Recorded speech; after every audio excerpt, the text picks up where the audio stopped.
Hi, everybody, and welcome back to our Virtual Connect continuing series, bringing great content to members across the state of Colorado on issues that you care about. Today's session features a presentation on revitalizing Main Street, one building at a time. The Colorado Department of Local Affairs Main Street program offers support for community-led downtown revitalization and how architects can fill a crucial role in its success. I encourage you to use the chat box to ask questions today. I'll help moderate the discussion after the presentation. And in addition, AIA members will earn one AIA CES Health, Safety, and Welfare Learning Unit for participating in today's webinar. Now, back to those resources on revitalizing Main Street and those services offered through the state of Colorado. It's my pleasure to introduce our speaker today. I want to welcome Larry Lucas. There he is. Hi, Larry. Hey. Larry Lucas is an AIA member, a licensed architect, historic preservationist, and certified passive house consultant.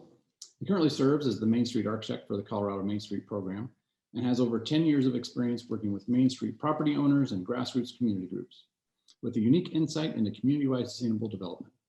Larry believes that under the surface, there is a greener paradigm in your community waiting to be discovered. Larry works to empower architects, communities, and individuals to build greener places that foster health, community, and legacy. Welcome, Larry, and we look forward to hearing from you today. Take it away. All right. Thanks very much, Mike.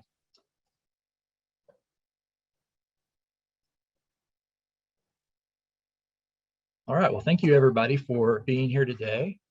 We're going to talk about Main Street in Colorado, and let me just get started. Is everybody seeing the screen okay? My name is Larry Lucas. As Mike said, I work for the Department of Local Affairs here in Colorado. That's where the Main Street program is housed. This is a picture of our wonderful family of Main Street managers from across the state.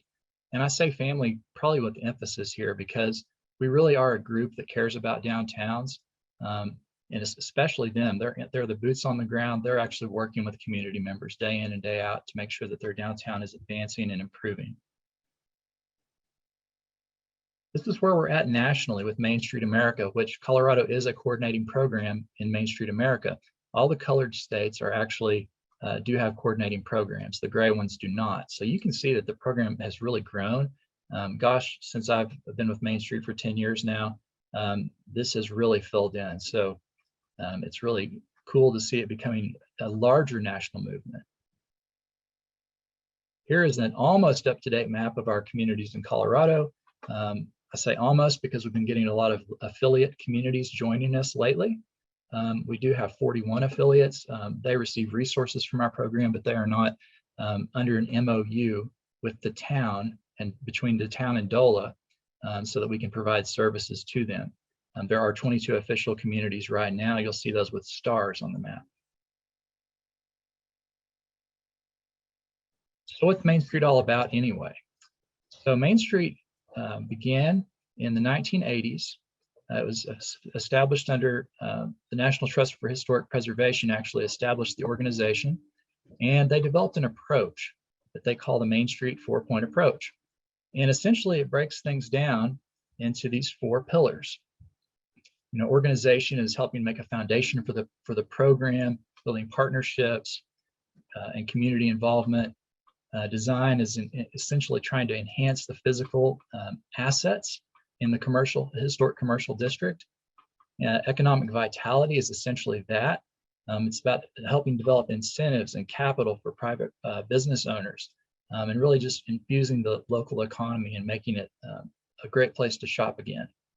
Promotion, of course, promotes the district as the hub of activity and creates a positive image.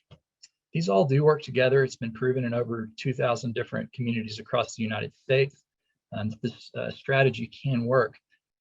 Something that was updated in 2013 when they rebranded the Main Street program, it became Main Street America, was they developed this idea of transformational strategies. So instead of being siloed in these 4 points, what we've actually gone to now is developing strategies based on really what the community's vision is for the downtown, and essentially the understanding of the local market, which a lot of times takes outside help to conduct market strategy surveys and to do downtown assessments and things like that, so we can really understand what we're working with. Here's an example from Brush, Colorado, of some ideas for a transformational strategy around an agricultural economy. So you might have a walking tour that has bronze hoof prints, in front of key buildings or places where you want to stop. And maybe that's a design project. Organization, maybe we want to do a fundraiser, farm to table event, sugar beet bowling for promotion, because that's a lot of fun. And economic vitality, maybe a community-owned mercantile. These are just ideas, but this is what a transformational strategy can lead to. But Main Street was developed under the National Trust in 1980 as a preservation-based economic development entity. And that's what we still are true to, is the basis that historic preservation is the center of the Main Street methodology and approach. The kinds of work that I do with the state, that we do as a team, there's 3 of us on staff. We actually, in preservation, we will assist in terms of like showing up on site to talk to private property owners. Often a Main Street manager will coordinate multiple visits in one day so that we can actually meet with several property owners, maybe talk with the town to see what they're developing and what they need help with in terms of the downtown district. There may be some drawings that we need to produce. I don't get to draw as much as I'd like, but when we do, it's a lot of fun. I've been working on some energy benchmarking work, specifically to show how we can save energy in buildings, and then conducting walkthrough audits. We collaborate with other organizations like History Colorado to provide excellent technical assistance, and we support local volunteers. Kind of in the education paradigm. Uh-oh.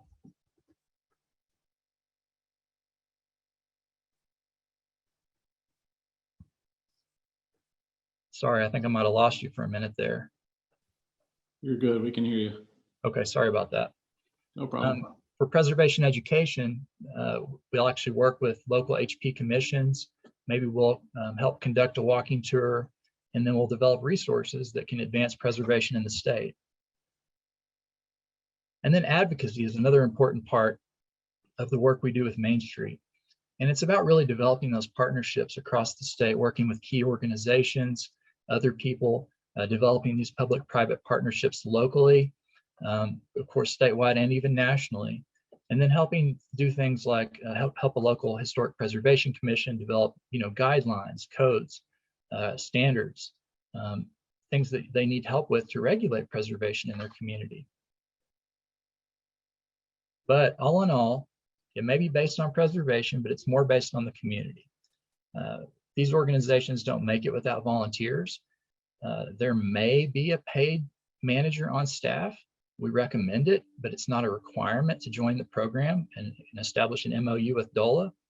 The folks that actually volunteer for the events, that sign up for the different committees, that are helping do downtown volunteer projects on buildings, planting flowers. These are the folks that make it happen. And they're the ones that really care about their community, because they start to see the pride develop around these efforts. So to begin, really we should step back and say, what happened to Main Street? Why do we need the Main Street program? Why did they form this organization in 1980? There were several things that happened that kind of like were a domino effect that led to a major period of disinvestment. I would say after 1970, somewhere thereabouts, where we ended up really losing the historic context of downtown and the integrity of these buildings. The guys came home from the war, and we had a lot of different technologies available.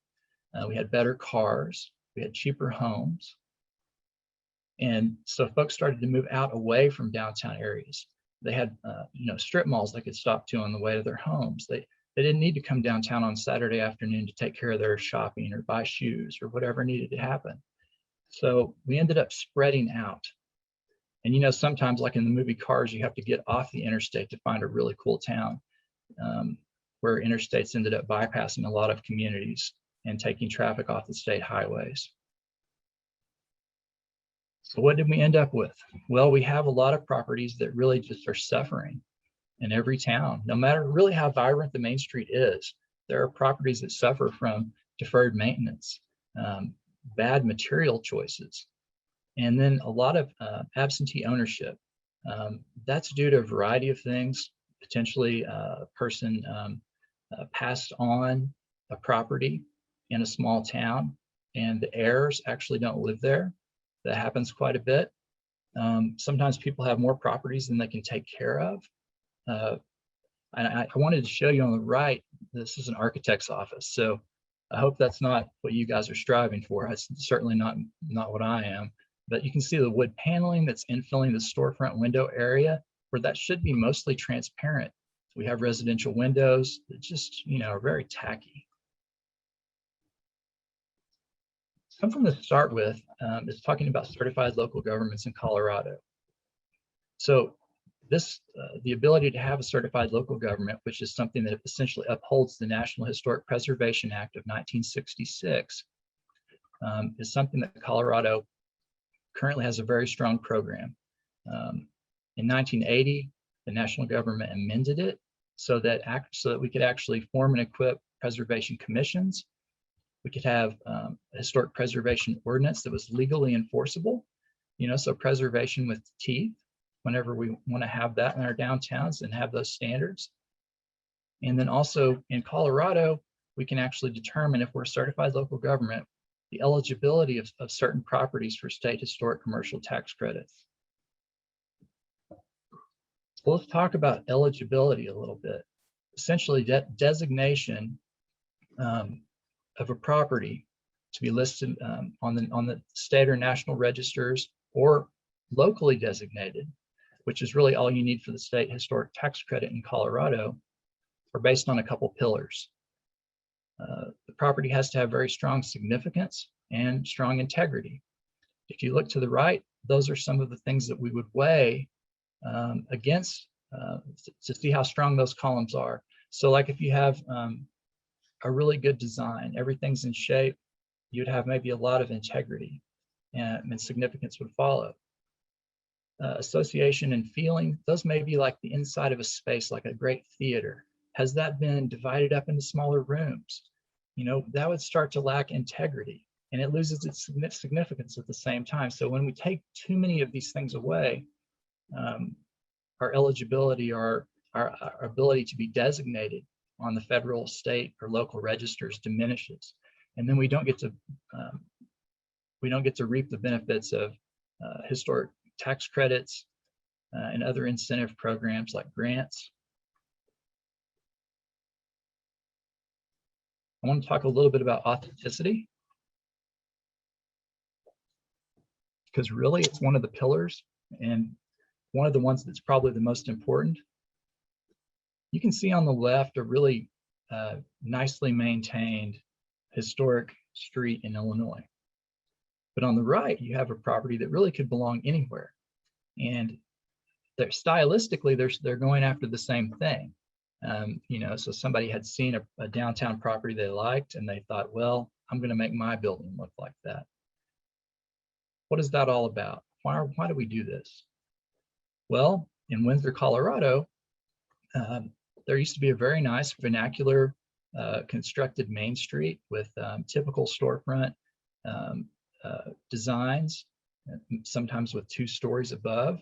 This property is one that I actually found in a downtown survey that was done in 2010 by Historitecture, and it shows the evolution of a design after Kodak moved its manufacturing facility to Windsor, and people started thinking the downtown was unkept and blighted, which it probably wasn't. It just had small mom and pop businesses in it. But a lot of folks decided they would, modernize. But it's funny, they modernized to an old world German type motif, which it's just a little bit odd. Now we're seeing those changes start to be stripped away in favor of the more authentic downtowns. So really you have to look past the surface sometime. I'm not sure what this material is on the right. I've never seen anything like that. Again, And you just never know what's happening with some of these modifications or changes to buildings until you look under the surface. But you do know quality when you see it. A historic brick street is made so that you can maintain utility lines underneath the street potentially, so that you can reset the bricks when they settle in wavy patterns or whatever. But whenever we stamp concrete, when we change that, we have to start all over again. You cut that and there's no going back. So again, authenticity is really about place. It's not about style. It's not about a look. Putting a residential door on a building and closing up the storefront windows, and it's just not the same as something that really speaks to place. I've seen this a lot. I've seen this in Denver. Downtown authentic Main Street commercial district compared to one that's kind of the Disney scale, the 3/5 scale faux commercial district that's supposed to make us think of historic architecture. Which one of these is better is a good question. I think we know the answer, but really, like, which one has a higher quality?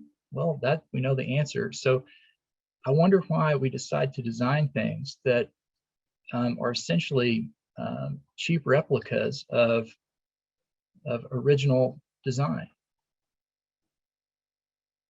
I love this picture. I got it from one of my colleagues in Illinois.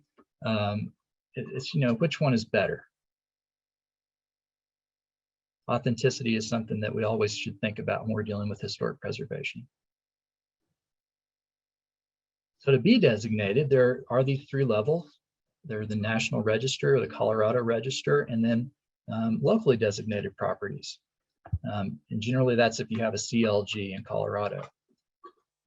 So for national and state, those are just honorary. Those are not, there's no preservation police that comes after you if you go to modify a National Register listed building.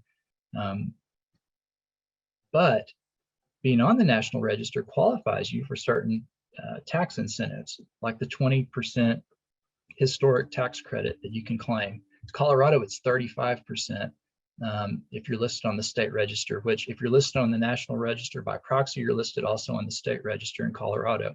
So you could technically qualify for both of these if you're listed on the National Register, but 35% in Colorado, it's the highest in the country. We do have, in my opinion, and from what I know, the very best historic preservation incentives in the country in Colorado.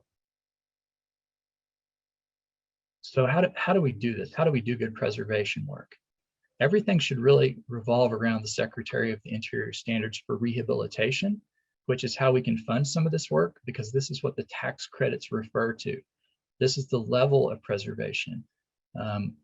We're not doing, we're not recreating Abraham Lincoln's home, log by log. What we're doing here is we're essentially using an older building, and we're modifying it potentially in such a way that it can be reused today for a new use. That's the way I think of rehabilitation, is how can we actually take what we have and make it usable for something today that would fit that space well. I won't go through reading all 10 of these, but I will break it down for you a little bit. So essentially, reading through the standards, these are some words that I pick up, or just way that I like to characterize them.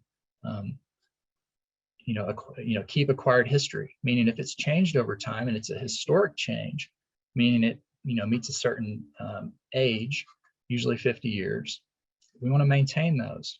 Some of the really cool metal slip covers that went over the fronts of buildings in the 1930s to 50s, even up through the 60s.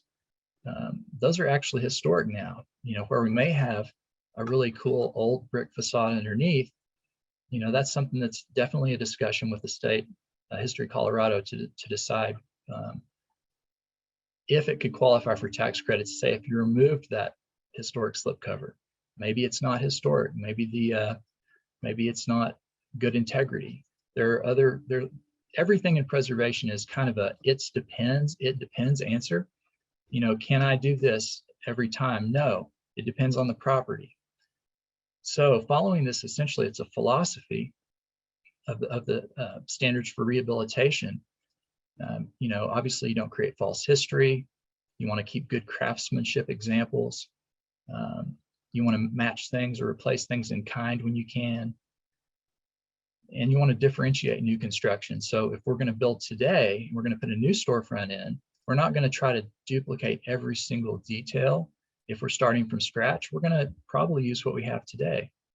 Because preservation isn't necessarily, or at least rehabilitation is not meant to be infeasible, either economically or technically. So we don't try to create more problems than we need to when we're redeveloping a property today. Another great resource besides the tax credit in Colorado, I think we're the only one in the country, is the State Historical Fund. This was set up through gaming revenue, and there's a small percentage that goes to historic preservation in the state.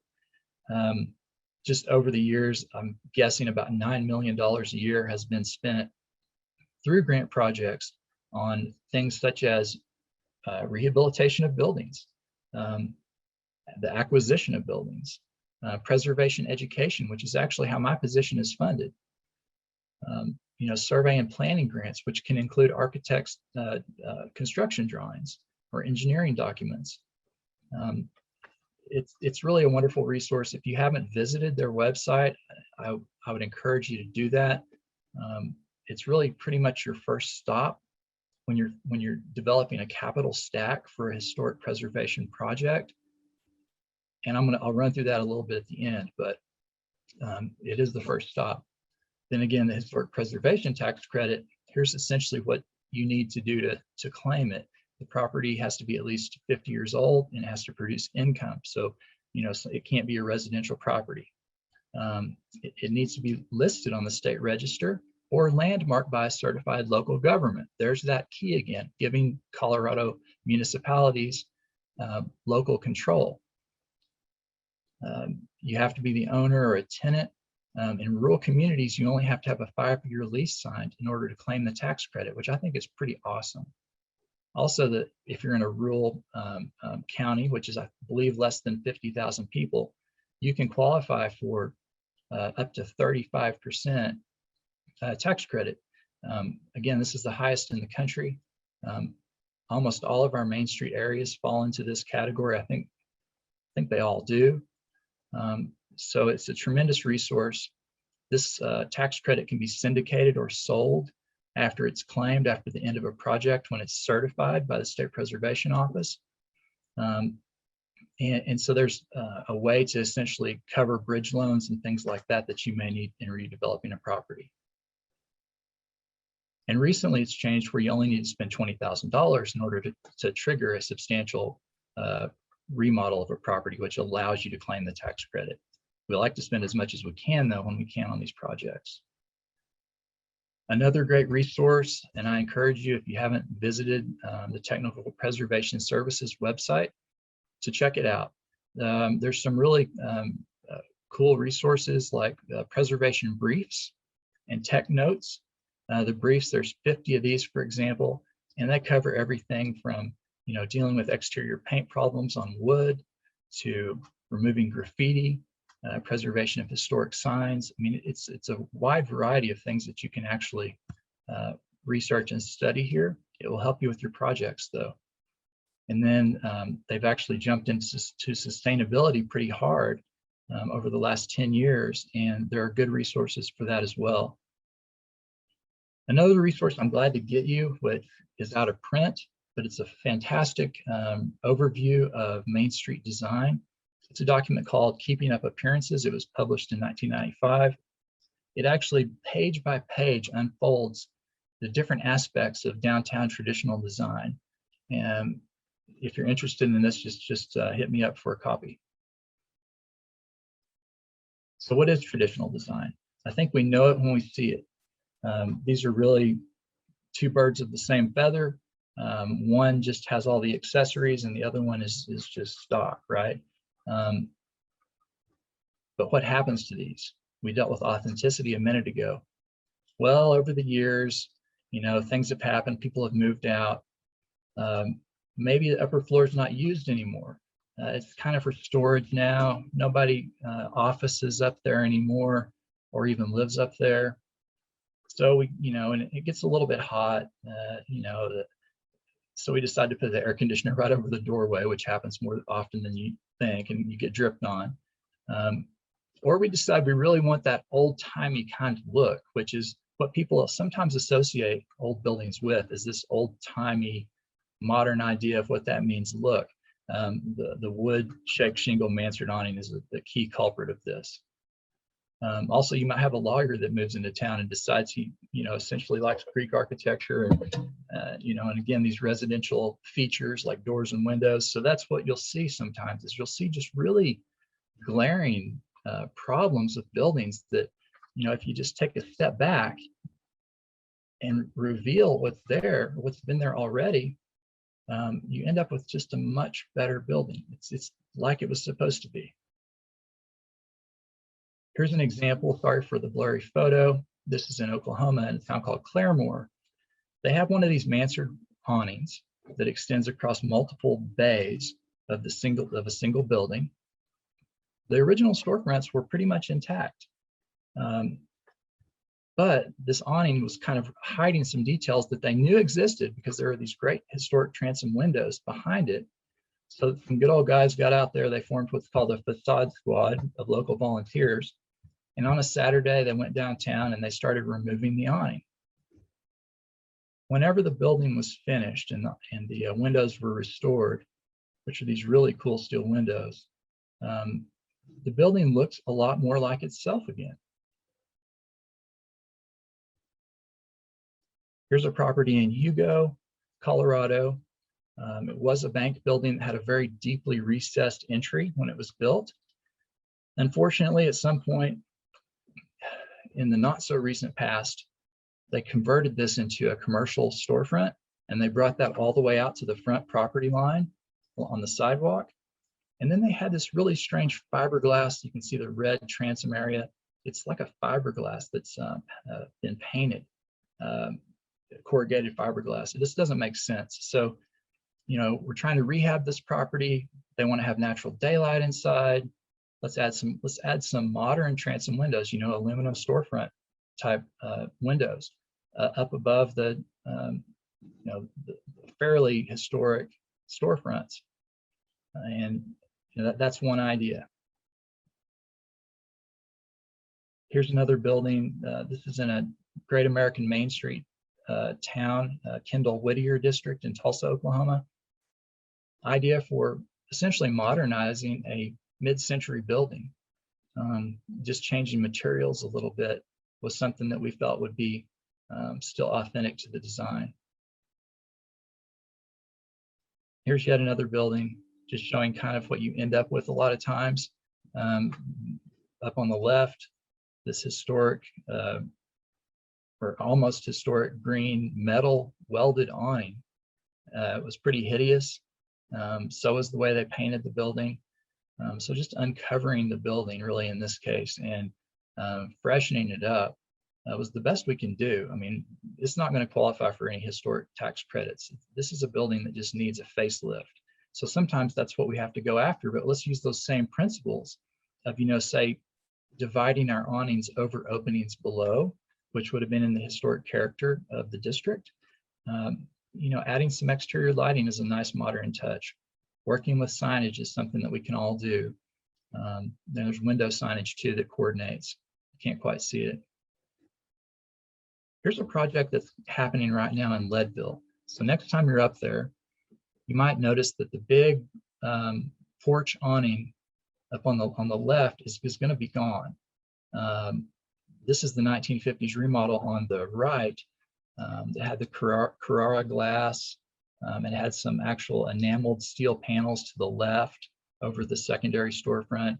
It was remodeled at one point to become a diner, and the sign was installed.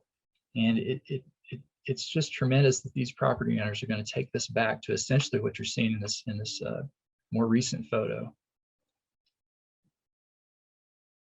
Sometimes working with old buildings, you just have to sit down with somebody on an iPad and say, I have this idea, you could actually put some storefront windows where that glass block is.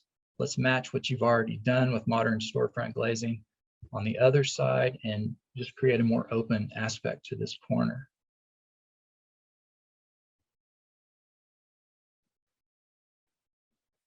One thing I want to talk about a little bit, or actually a lot, it's where my passion is how do we actually take these buildings and maintain them over time to keep them relevant, but also to protect the resource that we have in them. You know, they're fairly low carbon, embodied carbon building, mainly because the technology that was used when they were first built was a lot of manpower with renewable materials. So I see that as an asset, and there's really not a really fair way to weigh it other than if you start to look at what the demolition costs would be energy-wise and then reconstructing a building. I just don't like that. I wish there was a better way to actually relatively weigh a building on its greenness, but I can tell you that these older buildings are much more green than if you tear down and rebuild. There's actually a study that was done on this exact topic by the Preservation Green Lab, which is now called the Research and Policy Lab of the National Trust. They studied what are the differences, what are the different impacts between demolishing, you know, a historic Main Street building and then building back something that's, say, 30% more energy efficient than typical code construction, you know, or is it better just to rehab and retrofit an existing building to that same level? What they found was in the Main Street type building, which they're calling urban village mixed use, is that in, like, say in Chicago, they did this in 4 different towns, but here are 2 of them. In Chicago, it would take 42 years to recover the net environmental loss with that additional 30% energy savings from just the original building. And in Portland, it would take 80 years, probably because there's not as much swing to the climate one way or the other.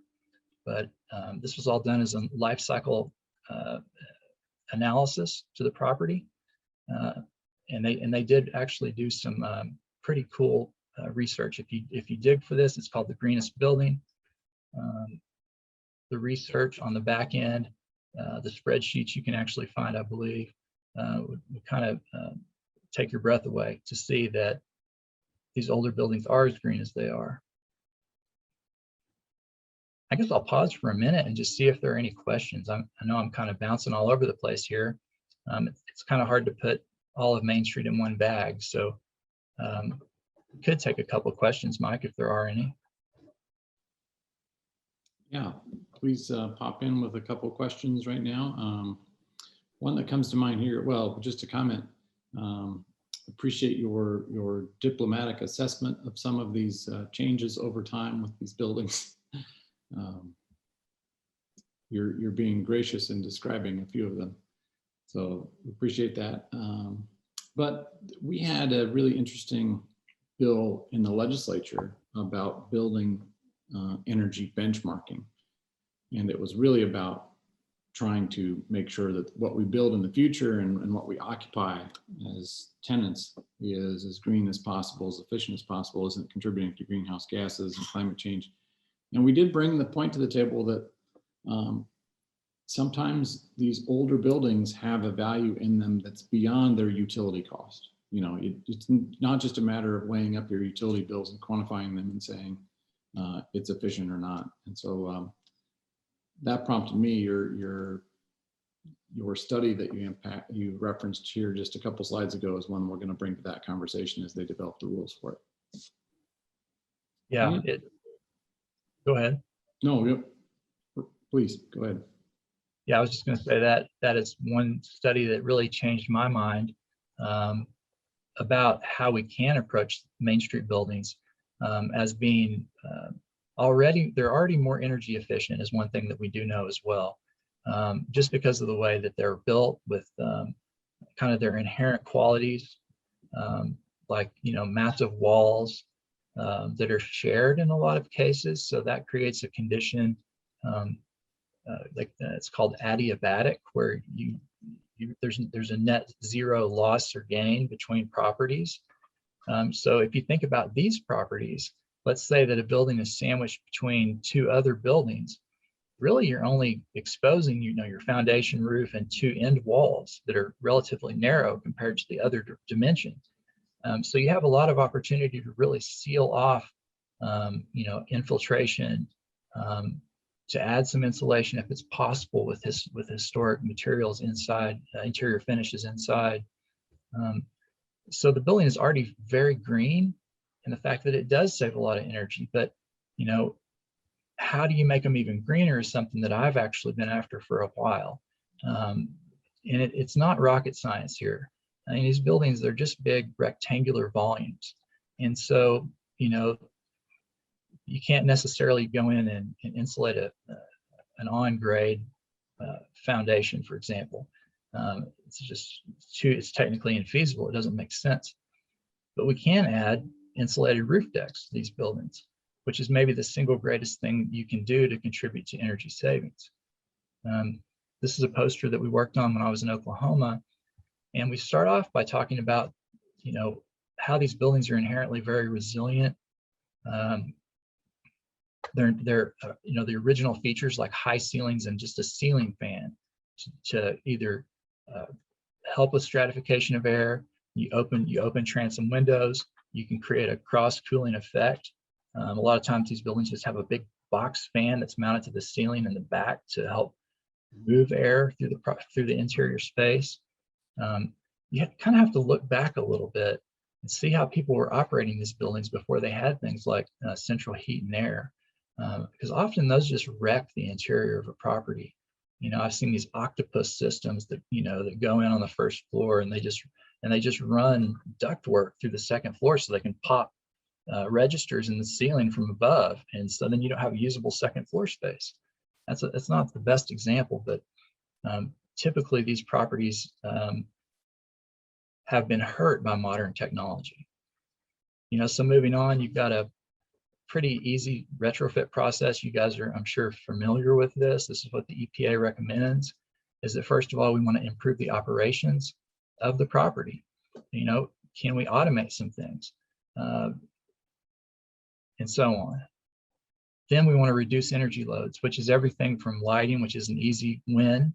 It's probably one of your highest energy users in these commercial type buildings, to retrofitting the exterior. And then finally is when you upgrade your systems, which is obviously makes sense. You don't just come in and slam in the biggest air conditioner you need to take care of all the cooling needs for a property right up front, which is what these mechanical contractors will just do. You don't want to oversize your equipment. It doesn't make any sense. I want to go back a slide. So just talking a little bit more about the energy savings potential of these buildings.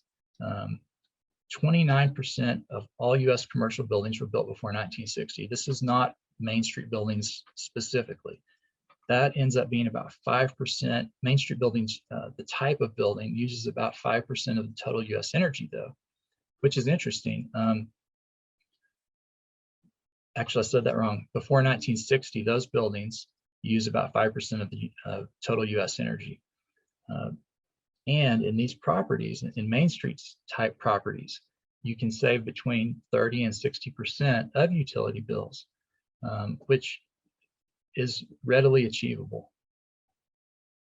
The cool thing about saving energy bills is that smaller towns benefit more because you save about the same amount of money per square foot per year in a small market as you do a large market. And so it really pays off to save that $1 per square foot, which is what this study found, in an $8 per square foot market versus, a larger market for the same property.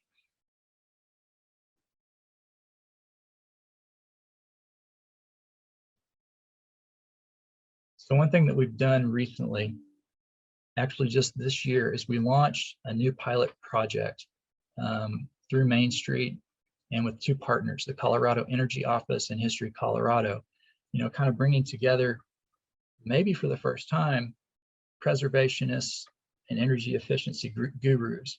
The thing is, they've all kind of been wanting the same thing all along in terms of sustainability. but they just have been seeking this through different metrics.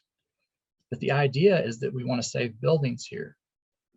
So how can we do that in a responsible manner? And essentially both of us get a better end result than if we just approached our separate tasks separately. You know, preserving a building has, as you've seen, certain criteria, standards, technical methods. And it's the same way with energy efficiency or better design, you know, either way. But with energy and preservation together, we elevate these properties to be something better than they even are today, which again is not really an energy hog type building, just maybe due to some inefficient equipment or not taking care of some things like air infiltration. So what we want to do with this project, though, is we essentially are helping building and business owners. That's the whole gist of the program, is what happens at a local level. There is an unmet need. These properties are, they've suffered over the years. They have not been maintained well. They've had oversized systems put in that are failing now. So how do we do that? So number one, we want to capitalize on preservation incentives first, because like I said, we have the best in the country. We have a state historical fund that you can get up to $250,000 from a grant. It does require a match of 50%, but that is still a tremendous amount of money to unlock. And you can actually use bridge loans like the Colorado Historical Foundation with their low interest loans, or other programs like CPACE, which would allow you to essentially repay your debt through energy savings. Another good one is the Colorado Clean Energy Fund. It would actually be kind of the same way, and that's brand new. I would suggest Googling Colorado Clean Energy Fund and seeing how that not-for-profit green bank is going to operate. It's going to help with smaller properties. CPACE is typically for larger commercial properties, but Colorado Clean Energy Fund is for smaller properties, and they can finance less. So that would be a strategy maybe for this property owner in Elizabeth. Maybe she needs to update her building. Maybe she needs better equipment for the building to help it be more comfortable and healthy inside. She would maybe start off by seeing if there was a way to access state preservation grant funding. Then she would probably see how she could actually stack energy efficiency type improvements and loans like Colorado Clean Energy Fund or CPACE in order to basically pull on the same rope with both preservation and energy efficiency incentives. There is a way to stack these, though. There's a way to add them all up where it makes the most sense, because on the back end, when the project is all done, we will have wanted to start, the tax credit process at some point during the project, if not well before, so that on the back end, we can capitalize on all these expenses and loans and things that we've put into the property. I really feel like there is a way to essentially get down to zero. If you're smart with taking grants, you may have some upfront cost on grants. That's maybe the only given. But on the back end, using preservation bridge loans or energy incentive loans that can be for energy efficiency improvements, those can cover your costs until you end up claiming your tax credits on the back end, which again in Colorado is 35%, and then 20% for federal if you go for that one too. And then you use the money that you've gotten from the tax credits to essentially repay bridge loans that you've taken out in the middle. So what we're doing with the Heritage Energy Pilot, we're essentially just working with each property owner to one by one explain how this process would work for their building, because it is an individualized process. Every property is different. The valuation of properties is different. The current energy efficiency is different. And So we have to approach them all separately. And I'd be glad to have a conversation online or offline about how to really stack those incentives in more detail. So where are we piloting this effort? We selected through a competitive application process, which we received 11 applications from across the state in Main Street communities. We selected 3 properties. There's a building in Ridgeway called the Bank Building in Trinidad. You've probably seen it if you've been into town. It's the Fox West Theater, or maybe you haven't because it's just something you drive by now. And then in Leadville, as soon as you come into downtown on Harrison Avenue, it's just on the right. These are, visible projects. They're all very different. We have a 2-story property. And essentially in Trinidad, we're not doing the whole theater. We're just doing the storefront spaces off the sidewalk, which there are 2 that flank the original entry. And then in Leadville, it's actually 3 commercial occupancies above an unfinished or unoccupied basement. And so we have these really unique different properties that we're studying during this process. Here's a little bit more on funding. It's really about stacking incentives. So some of those are funding related. Some of those are things like technical assistance that we can offer right now, either through Main Street, the Energy Office, or History Colorado. We're all working together so that we have a team. We're calling it the HELP team. To essentially and we meet regularly to talk about these 3 projects, to see what next steps are, to try to resolve any problems. And that's something we hope to keep going forward, because so the energy programs and incentives, we talked a little bit about that. This might be a good one to take a photo of because you have quite a few different opportunities here. CPACE and the Colorado Clean Energy Fund, those are essentially loans, but they're made against the property and they're repaid through utility energy savings. The Colorado Historical Foundation, instead of the longer term loans like 15 to 25 years for the other 2 energy funds, this one is a 5-year repayment, but is a perfect program for a bridge loan, especially when you're dealing with a federal income tax credit, the historic preservation credit, which you have to hold for at least 5 years after the project is completed. And then grants, State Historical Fund, our #1 go-to for preservation work in the state. If you are a municipal government or special district or anyone except a private property owner, you can apply to DOLA for some really interesting and innovative funds right now. There is the USDA, which has Rural Energy for America program, the REAP program. That actually does have grants and low interest loans available. And then of course, tax credits.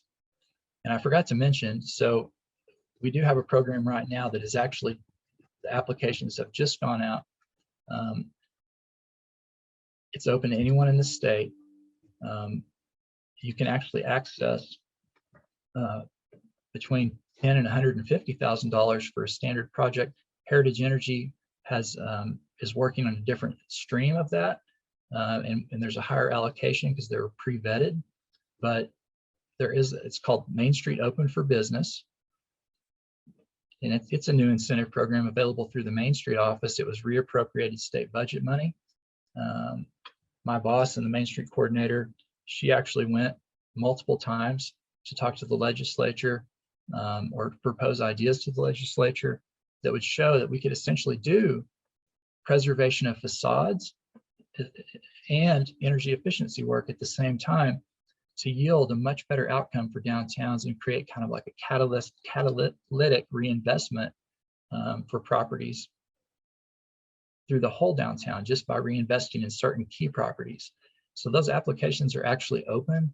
Let's see, I'll see if we can get that in the chat here in a minute. But it's so the outcomes we're seeking from the Heritage Energy Project and essentially Main Street Open for Business as well.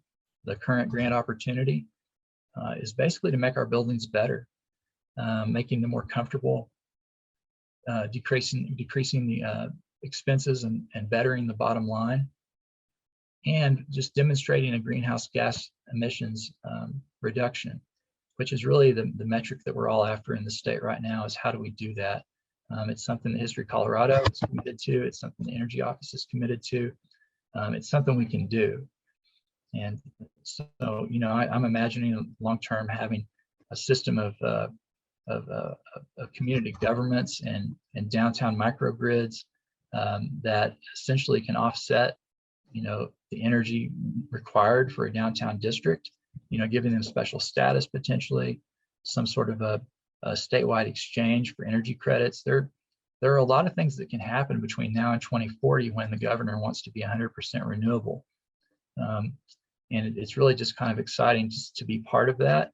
I would encourage you all to think about these older buildings, these smaller commissions, and, you know, give them the weight that they deserve. They're very important to communities to have these as strong resources that are well maintained and cared for and efficient. It would mean a lot if you actually take a minute, talk with some of these property owners when you're in town for another project potentially, and think about how you can improve these. They're, like I said, it's not rocket science, but it's really just about putting things together in a logical way so that you can maximize the savings for the building and business owner and help them win in the end. So with that, I'll just close and see if there are any questions. See if I can dig up this link as well. But thank you very much. I appreciate the time today. Thanks, Larry. We appreciate you sharing your time and all these great ideas for people.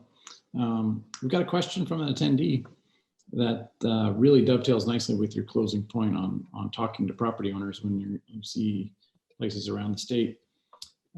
They ask, what would you recommend to a property owner of a Main Street building in a rural Colorado town that is not a certified local government, who can't afford the necessary maintenance to their historic building? Well, that's a good point. I would actually seek state level designation for the property. In order to qualify for state historical fund grants, and of course for the state tax credit, you have to actually see if the building will qualify. So there's a form, a preliminary evaluation form that you can complete that's at History Colorado, that they will look at the building and they will be able to determine, you know, what is the historic integrity of the property? Is it a building we can actually fund through some of our funding? That's a first stop. If that's not available, if the building's been modified too many times and it just wouldn't potentially qualify through rehabilitation work, then you can of course go after money that's available through the Colorado Clean Energy Fund. That would be a really good way to work on it, the building's exterior. Things that would qualify would typically be anything on the exterior that would, quote, save energy. So maybe that's even brick repointing. There's a lot of different ideas that you can actually take on expense that maybe won't return the full yield of energy savings to repay the loan. It's the same with CPACE. CPACE just has a higher their debt. So basically the building has to be worth a lot for CPACE because they only want to loan between 20 and 30% of the value of the building, usually 20%. So you have to have and they don't like to loan less than $50,000 or $60,000, which is rare anyway. So that's why I encourage them to research the Colorado Clean Energy Fund and see what's happening with that. It's a very relevant program. It's just now starting up. And I would go that way. But yeah, it's tough if the building doesn't have integrity to start with. Mm-hmm. Yeah, it doesn't have to be on the National Register or in a Main Street community necessarily. There's other avenues for getting it qualified. But it still needs to be a contributing structure in some way. Yeah, it has to just be designated either at a local or state or a federal level, essentially to qualify for those preservation incentives. Yeah, just being old is not enough on its own. No, unfortunately. Yeah. So I'm curious with this connection between the heritage and the sustainability and resilience side, if we're seeing people bring buildings back to their original functionality in some point. So, you know, mechanical systems kind of made us lazy and forget some of the old ways of keeping, you know, people comfortable in these buildings. But you can use modern materials with windows and glazing and insulation without doing it all mechanically. So are you seeing any passive interventions being utilized? Yeah, sure. You can actually retrofit existing historic storefronts with double pane glazing, for example. The same thing for upper story windows. You know, those can be reconstructed even to be more efficient from the beginning. It really just depends on a case-by-case basis what can be done, and also the project budget will have a lot to do with that. But yeah, using things like mini split air conditioning systems for, you know, the VRF systems for the whole building that can serve multiple rooms from one condensing unit. Those are actually something I wish we'd see more, because they have the opportunity, when an upper floor is broken up into smaller rooms, you could actually, which they are typically, it'd be an easy way to condition all those different spaces differently for different user comfort levels in different rooms. Insulation is a key factor, though, I think, and really just good weatherization of a building. So again, it's just very simple principles of, you know, stopping airflow, you know, figuring out how to control sunlight. You know, was there originally a canopy over the front that was suspended, maybe that acts as a light shelf and also blocks sunlight from the storefront windows during, you know, the hot times of year. So yeah, so going back and looking at what was there first is really the best way to save energy in the long run. But, you know, we can do more today. That's what I think as well. I agree with you. Well, the thermal mass goes a long way too. I've had two different offices that couldn't be more different. One was very modern, floor to ceiling glass, inoperable windows, and the mechanical system ran all day long. And if the power went out, it was uninhabitable within a matter of, you know, hours. Versus another one which was an old building, had been retrofitted with sealed windows, double pane glass, and if the power went out, you're good to go. Open the windows and hang out for a while. Oh, so it had been retrofit with single pane glass, or was it still? No, it would have been retrofitted with the more of the high performing glass, but because the brick walls were so thick, you know, it held in whatever it needed to hold in. Yeah, that idea of passive survivability is a very important one. When you're talking about making these buildings more resilient, you're right. And again, you don't lose heat through shared walls, which is something that you have almost in most conditions downtown. One other point that we like to emphasize a lot when we were trying to advocate for historic tax credits and these other incentive programs, which take some public dollars and help support these programs, is in new construction. Certainly you're seeing this today with material shortages or delays on deliveries. Almost all of your cost, you know, a good 2/3 to 3/4 of your costs are going to materials, versus with the historic renovation or restoration project, that ratio gets flipped to labor versus materials. And so if you're in a community, especially a rural community that wants to help create better jobs, you know, it might make more sense to invest more on the historic side than on new construction. That's true, but it's just about as hard to find contractors right now as it is to, you know, purchase materials. At least we're seeing materials swing the other way.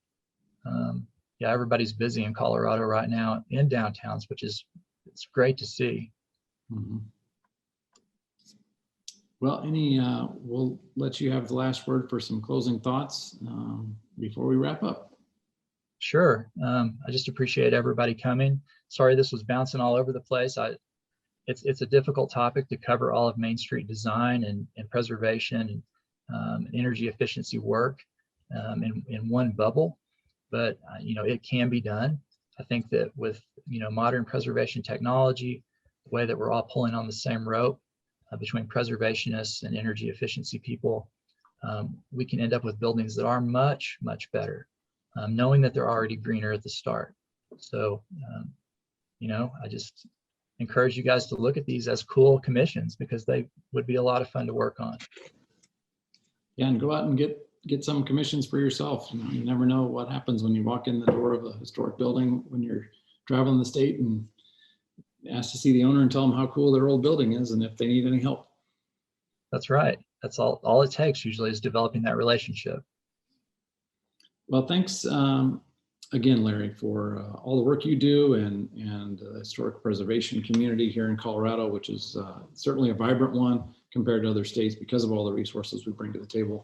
And I also want to thank members who have joined us today, taking time out of your busy summer schedule to join this conversation. Next week, we've got on August 4th, a virtual connect featuring the subject of turning words into action, JEDI resources, that's justice, equity, diversity, and inclusion, to create meaningful change. We hope to see you there or at a future session. And thanks again, everybody. Have a great rest of the week. Thank you.